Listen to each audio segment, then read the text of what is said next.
10. So here we go. 10 minutes on the clock. Next 10 minutes, uninterrupted basketball talk, which just happened yesterday in the NBA. 10 minutes on the clock, and the 10 minutes start right now. Alrighty, only 4 games on in the NBA last night, and aren't we glad that we did not bet anything? You can't bet back-to-backs in the NBA, folks, because it's not going to turn out how you think it is. Teams that are kind of warmed up going against teams that are cold, it's never going to work out the way you did. And all these spreads, I mean, they were right on their money. There was really no great value last night. So once again, if you do like betting and all that, don't bet back-to-backs in the NBA. That's what we do over here. Once again, y'all do whatever you want, but we would advise against it. So let's start here.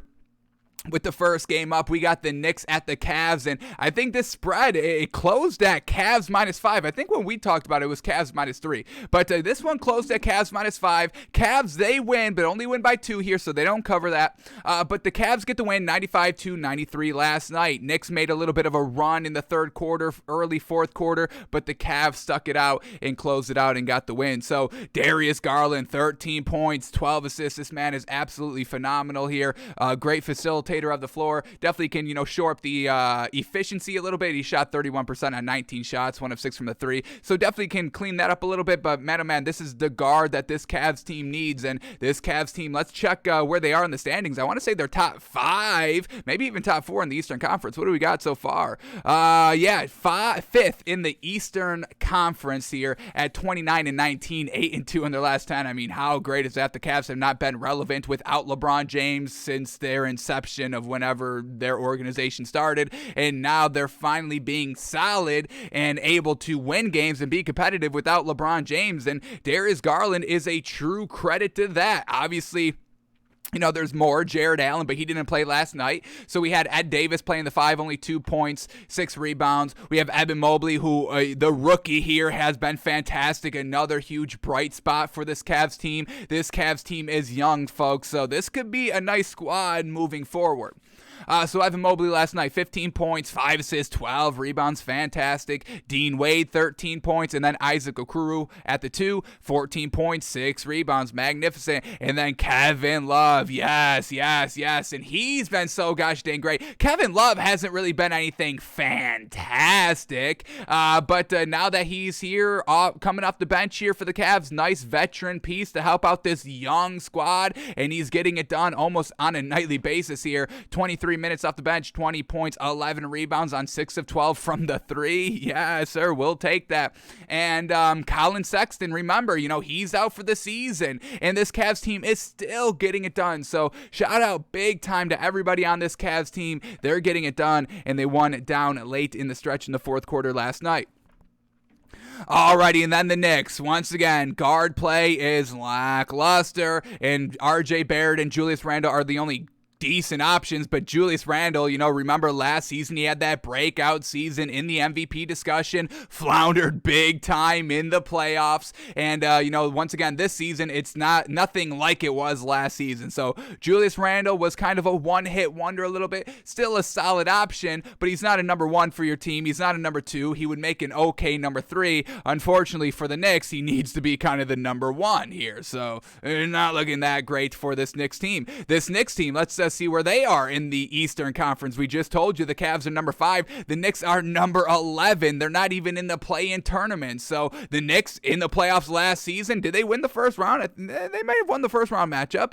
But the Cavs, once again, just not even relevant without LeBron James. And once again, it's fantastic that they are at number 5 here. So shout out to that. And then unfortunate there by the Knicks. But Julius Randle last night, 18 points. He was a -22 on the floor, the worst by far, folks. The second worst plus minus was Evan Fournier, -14. He only scored 7 points, 1 of 6 from the 3. Then we have Kemba Walker, 8 points, 1 assist. What is this guard play? Kemba Walker, 1 assist. Evan Fournier, no assist. What? It's driving me crazy. This Knicks team, they're absolutely not good at all. So, Cavs get a nice win here. Clutch it up in the fourth quarter. Get the win, 95-93. All right, then we get the Pacers at the Pelicans. Where did this line end up last night? Pelicans get the win, and this is the one that we kind of wanted to take. And the closing odds were Pelicans -4, and they win by 4. Pelicans get the win 117-113 over the Pacers last night. No Brandon Ingram, so it's just Valanciunas out there by his lonesome, and he got it done. 16 points, 6 assists, 12 rebounds. Fantastic work by Josh Hart, 22 points, 10 rebounds. Devontae Graham at the 1 led the team in scoring, 25 points, 6 assists. See Evan Fournier, see Kemba Walker. You can lead the team in points, which we know they like to kind of shoot the ball, and then you also can lead the team in assists with 6 assists. You can have your cake and eat it too. The Knicks just don't know how to rock with it. So shout out to Devontae Graham, fantastic. And then Jackson Hayes coming off the bench, absolutely love it. Big fan of Jackson Hayes. Would love to see him more involved in the offense here. 17 minutes coming off the bench, 14 points, 7 rebounds. And then Nickeil Alexander-Walker, 14 big old points coming off the bench, along with 6 assists as well. So well done for the Pelicans to overcome no Brandon Ingram. And then we get the Pacers. Once again, nothing good. Sabonis, no Sabonis. We got Goga Bitadze filling in at the 5 for Sabonis, 12 points, 5 rebounds. Karis LeVert led the team, or no, did not lead the team in scoring, actually. He had 19 points, 8 assists, 6 rebounds, solid performance. But we had Dwayne Washington Jr. lead the team in scoring, 21 points off the bench in only 23 minutes. But once again, the Pacers can't close, so this is not a Sabonis issue. It's not like whenever Sabonis is on the floor, they can't close. They just can't close in general. Pelicans get the 4-point win, 117-113. Alrighty, next game up here, we get the Bulls at the Thunder, and all those outs for the Bulls, you would probably want to stay away from them, but last night they get the win, 111-110, nice 1-point win here, and the odds closed at Chicago -1. They win by 1, folks, so truly glad that we stayed away from the NBA last night. There was no great value either way, all back-to-backs, everything like that, so we try to tell ya, hopefully you took our advice.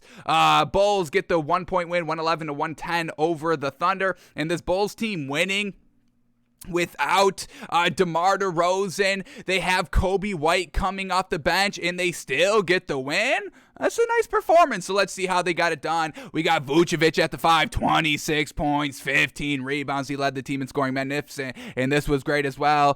Ayu Dosunmu, 24 points, 8 assists, getting it done. He was a plus 15 on the floor, the highest plus minus from last night. And then Zach LaVine getting it done, 23 points, 7 rebounds, 7 assists, getting it done. Magnificent.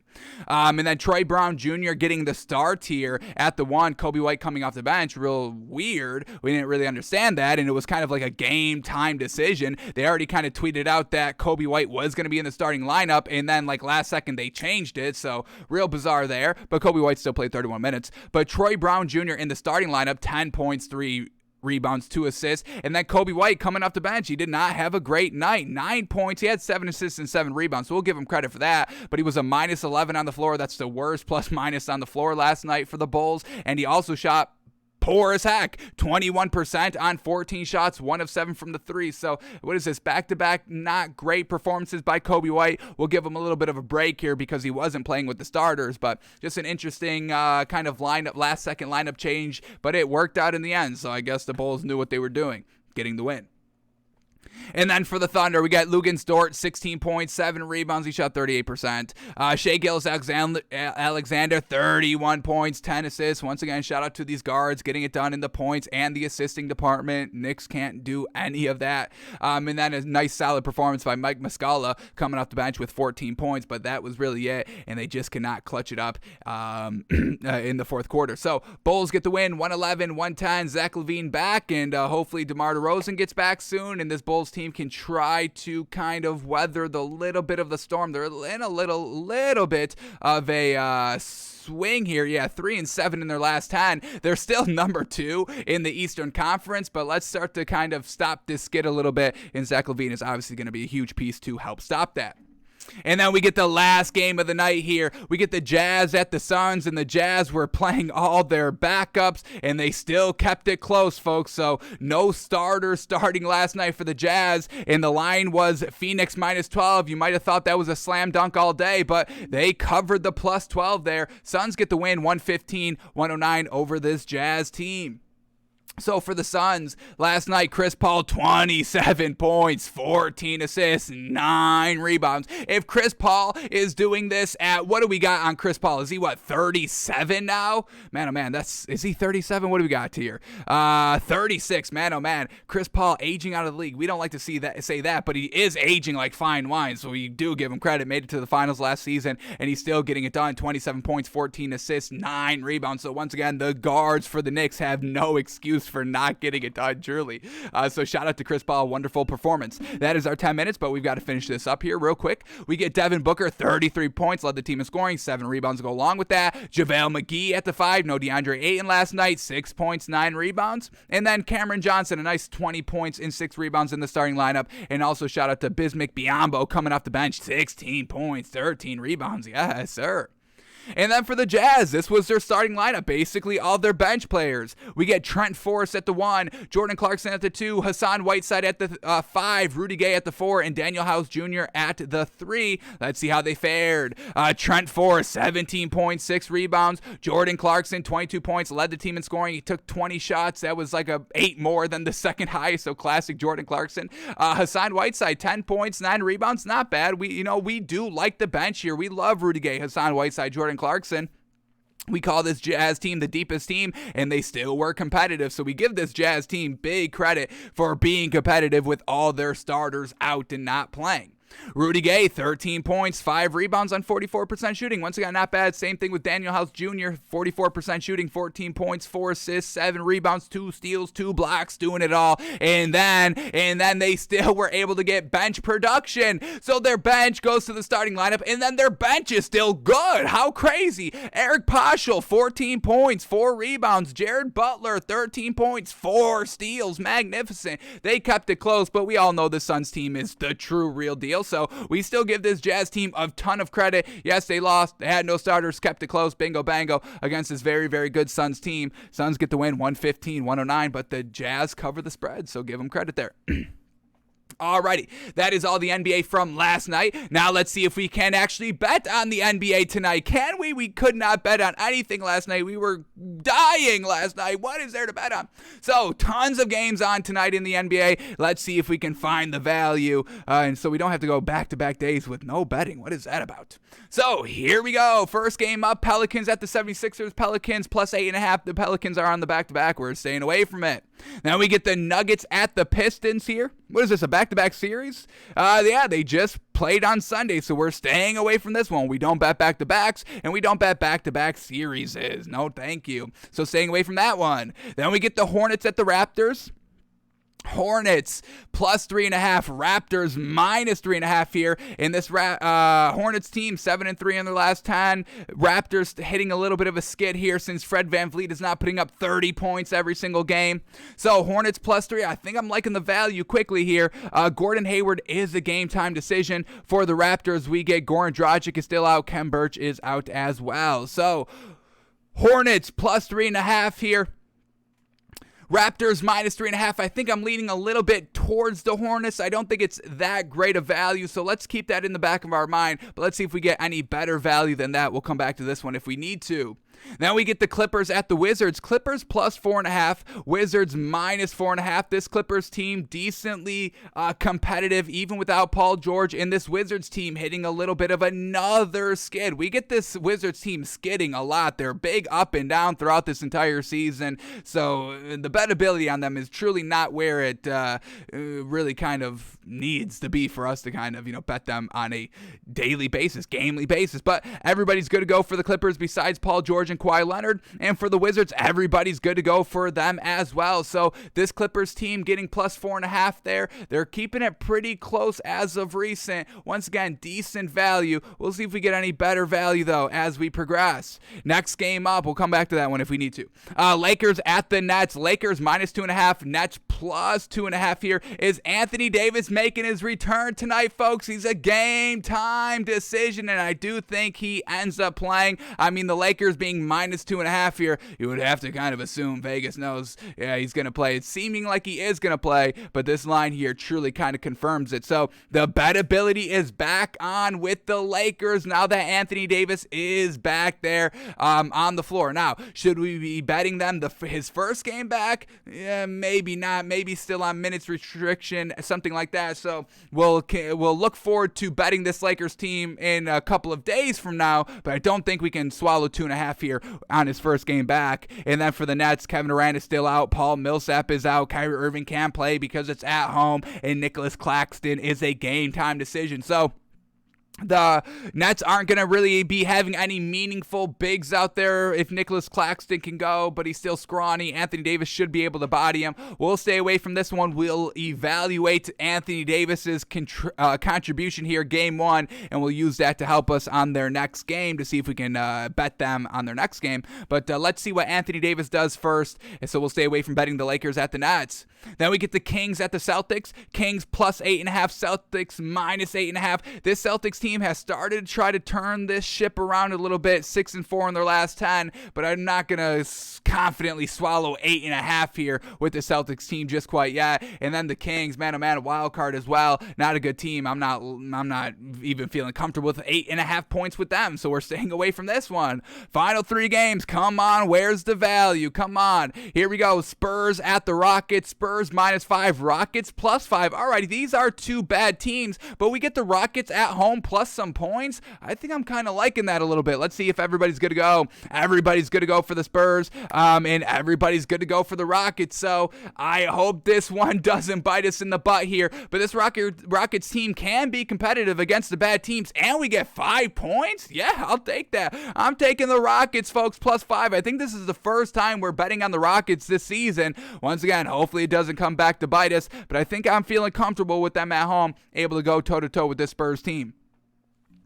All right, then we get the Mavericks at the Warriors. Mavericks +3.5, Warriors -3.5. Is this a back-to-back series? No, it is not. All righty. So we get Mavericks +3.5, Warriors -3.5. All right, for the Mavericks, Sterling Brown is out, and for the Warriors, Draymond Green is out, and it's not looking like he has a timetable for his return. So this is not the greatest thing that we want to hear for this Warriors team, for this Warriors team. And Klay Thompson is a game-time decision. I would expect Klay Thompson to play since he didn't play in the last game, so expect Klay Thompson out there, maybe still under minutes restrictions a tad, maybe beef it up to maybe 25, possibly 30 minutes, maybe. I don't know if he plays 30. I would kind of, mark it at 25, but we get this Mavericks team with Porzingis dominating down low, and this Warriors team, they don't have that big, folks. They don't. Draymond Green's no-go. They're 5 anyway. Kevon Looney, that's nothing special, so we get Porzingis in this Mavericks team rolling as of recent. I get 3.5. I'm going to take the Mavericks tonight, folks, with the points. I think they'll be dominant down low. And then the last game of the night here, Timberwolves at the Blazers. Timberwolves -3, Blazers +3. Man, oh man, we like this Blazers team, and we're getting points. What's up with Anthony Edwards? Let's check it all out. Patrick Beverley is a game-time decision, so Anthony Edwards limping off the floor. We talked about it yesterday, and he's good to go, so that's great. And for the Blazers, what do we got? We got Robert Covington as a game-time decision. Damian Lillard is still out. Larry Nance Jr. is out. Dennis Smith, a game-time decision. And Nasir Little is a game-time decision. But, the way that Anthony Simons and McCollum have been playing, folks, we are loving it. Blazers plus some points here at home. Timberwolves way too reliant on their big three to give them all their great scoring production. I think we're going to take the home team with some points today, folks. Take the Blazers +3. So there's the great value. We didn't have to settle for mediocre value. So the best value tonight, we're taking the Rockets +5, Mavericks +3.5, and the Blazers +3. I think that's the best value for tonight. And if we're liking those other kind of mediocre values, let's say those again. Clippers +4.5. I am kind of leaning towards that. I think that's decent value. And what else do we have? Was that it? The Hornets +3.5. I'm completely deleting that one. We are not taking the Hornets +3.5. I don't think that's that great a value. So Clippers +4.5, solid value. We're staying away from the Hornets altogether, though. So here we go. What our official picks for tonight are Rockets +5, Mavericks +3.5, and the Blazers +3. I think I'm loving it, folks.